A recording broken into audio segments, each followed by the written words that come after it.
Hi everyone, this is Cherry Enchantress. This is September 12th, and I'm going to do a numerology reading on the compound number 12 from Linda Goodman's Star Signs. Number 12 is titled The Sacrifice, the Victim. One will periodically be sacrificed for the plans or intrigues of others. The number 12 warns of the necessity to be alert to every situation, to be aware of false flattery from those who use it to gain their own ends, be suspicious of those who offer a high position, and carefully analyze the motive. Although duplicity is not always present, forewarned is forearmed. There is a degree of mental anxiety caused by the need to sacrifice personal goals to the ambitions of others. A secondary meaning of this number should be considered. The figure 1 is the teacher, whether it be person or life itself. The figure 2 is the kneeling, submissive student. Sometimes the result of severe emotional stress and mental anguish creates amnesia, forgetfulness of lessons previously learned. 12 represents the educational process on all levels, the submission of will required and the sacrifices necessary to achieve knowledge and wisdom on both the spiritual and the intellectual levels. When the intellect is sacrificed to feelings, the mind will be illuminated with the answers it seeks. Look within for the solution. Attention paid to the requirements of education will end suffering and bring success. Okay, so we have a few other demonstrations to me so in the tarot cards, 12 is represented by the Hanged Man. And in Shadowscapes, the Hanged Man is described this way: letting go and surrendering to experience an emotional release, accepting what is and giving up control, suspending action, seeing things in a new light. A change in perception of the world may be required, a subtle shifting of the state of mind. That's kind of interesting if you think about it according to the submissive part. So you're giving up control, which might mean that you're being submissive.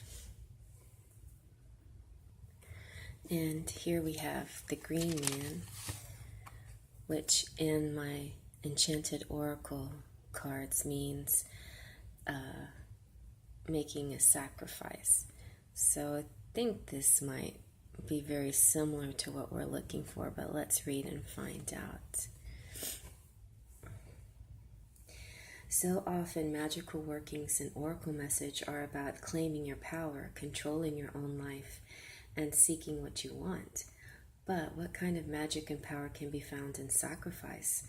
As with so many things, sacrifice can be a positive or negative choice. At its worst, it is pointless martyrdom for the sake of attention or melodrama. Certainly you've seen this sort of behavior and perhaps even indulged it in yourself. At its best, it is a quiet, selfless act that deeply blesses someone else's life. Sacrifices take many shapes and come in many sizes. Giving up a seat on a crowded bus is a small act, but you may never know what positive consequences could come of it. Whether the sacrifice is big or small, spontaneous or elaborately planned, the effects can be magical. Often the person making the sacrifice experiences a sense of fulfillment and joy. Even more interesting, such an action can inspire an unexpected feeling of humbleness and gratitude for being allowed to be part of such a beautiful story. Much of magic is about understanding the flow of the universe and working with it to achieve goals. How much more powerful, then, is the magic of working with the universe to achieve its goals? The Green Man is an interesting character with Celtic origins. He represents the masculine energies associated with nature, most commonly trees and plants. In some festivals, an effigy of the Green Man is dunked in a river or lake to guarantee enough rain for the season's crops. In the autumn, he is ritually sacrificed and reborn in the spring. Just as nature has many cycles and phases, so does the Green Man. Here we see autumnal Green Man with leaves starting to change. His eyes are sad, as if he is fully aware that a hard task awaits him.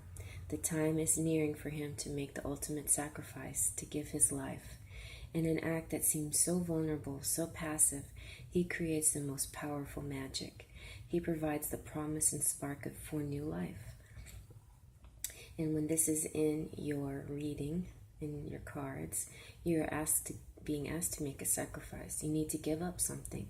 Probably you don't want to. That's why it's a sacrifice. It may not be easy and it may not be fun, but in the long run, you'll be glad you did. This will be an unexpectedly powerful experience, one that you couldn't imagine. Beyond the good feeling of helping someone, you'll find humility and honor at being given this opportunity. Through it, you will develop a better understanding of and closer relationship with the universe and the goddess or whatever deity you honor.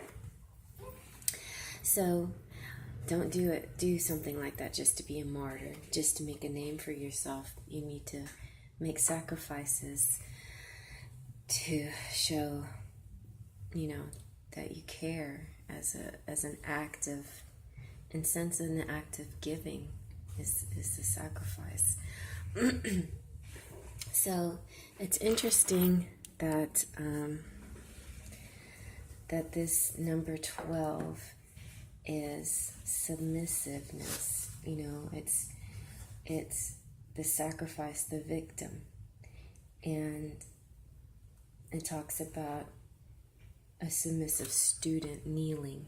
The number 2 is the submissive student kneeling, which piqued my curiosity. I've already had this thought before the number 12 came about, but I was thinking to myself, in this world of twin flames, we are running parallel to, one of the biggest vibrations that comes up from this twin flame connection is a sexual one. It's this there's longing of the spirit, but there's also this physical longing for union, a physical union, because it feels like it's going to be the ultimate. Because you just know somehow that'll be beyond what you ever had before, because maybe you already feel things and you'd have never even met the person, So, and along those lines, this is nothing new, but it has come up more in cultural society right now, is the whole submissive, dominant balance between genders, and even though maybe they're a little cheeky, the 50 Shades of Grey movie has at least made it more publicly put into the public awareness anyway, that these kinds of things, these kinds of relationships are out there, which makes me think more about also the terminology we've been using for twin flames. We call the male the divine masculine. He's divine because it's written in the stars. He's from God. He is the part that is to make the whole, that's divine, that's beautiful. And then the divine female, and they're the perfect union. They're divine because they're above the average. They're above the normal unions of Earth, the 3D unions. They're a 5D union, which is a higher degree, right? D means degree, 3rd degree. You can, when you get a burn, the different levels of burns, or when there's hurricanes or earthquakes, there's always levels of these phenomenons. And the same goes with our dimensions. I don't know a whole lot about it yet, but this is sort of my perception so far. So the 3D dimension right now is just kind of our basic dimension. We're used to the material, the ins and outs, going to work, cooking dinner, doing the normal things that you do every day, daily life. The fourth dimension is kind of a mix of doing like daily things, but having strange, profound spiritual moments, or very profound dreams, or out-of-body experiences, or telepathy here and there, or a lot of deja vu, things like that. So This is where you're tapping into the fifth dimension. It's like the in-between dimension, the fourth dimension, where you're starting to see things not just on a regular physical plane. And then the fifth dimension, I can't even describe it because I don't know what that would be like. But basically, the fifth dimension is not, there's like no need for worldly problems. All of that doesn't matter anymore.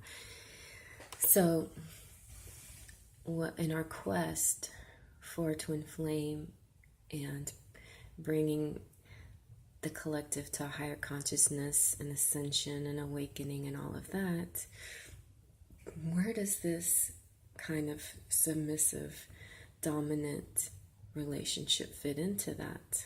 And I found an article, and I'll read it to you, and I'll let you.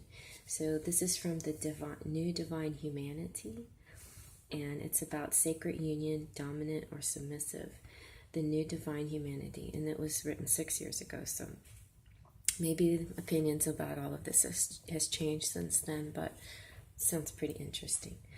First, understand there are many different types of species. You may be holding in your blueprint of a combination of species, a mixture, or you may be pure human species.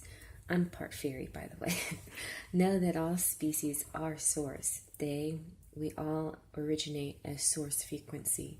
Each soul is an individual soul of source sourcing itself. When we talk about submissive, to many of you, this conjures up passive. This is not what I am saying here. To be submissive, one experiences at the highest level pure surrender. There is a difference. This is commonly experienced as more natural to the female gender. This is not always the case. The role of passive may be more commonly experienced and may be the result of not fully being attuned to the sacred core of being. At the level of dominance, I do not mean control. This may be experienced as an exertion of sexual desire and power without restrictions, boundaries, and the concepts of right and wrong. To truly be dominant, one would be in tune at the high level with the self-awareness. Control may be more commonly experienced out of the feeling of not knowing self-power. Do you see, know, and feel this play out or attempt to play out in your life on a small scale or a huge scale? Do you know and understand if you are more dominant or submissive or neither? Are you passively living your life in all areas? Do you experience the freedom to not feel any judgment about this? Do you constantly need to control everything? Can you let go now? Will you allow your true desire to emerge judgment-free? There are levels to all things, of course. I am referring to human experiences, that a level of trust and love and the ability to feel and know the primal energies that may or may not be inherent within your own energy and those of your partner. When do you meet your twin? And you may begin to realize more deeply the inherent desires to play out the masculine and feminine creative interplay. You may also begin to see, know, and feel more about your inner nature in relationships to the opposite sex or potentially same sex, the gender roles. This may include the higher awareness of dominant and submissive roles. At soul level, we have the soul holding the male and female frequencies. There are some souls that are androgynous and may hold both. They do not have a twin holding a polarity. At the level of your blueprint, your design is held in the agreements you made involving your design.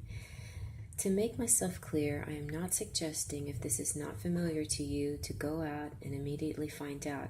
I am suggesting for your development and preparation for your twin, you do begin to see how you are playing out your masculine and feminine and observe your feelings without judgment.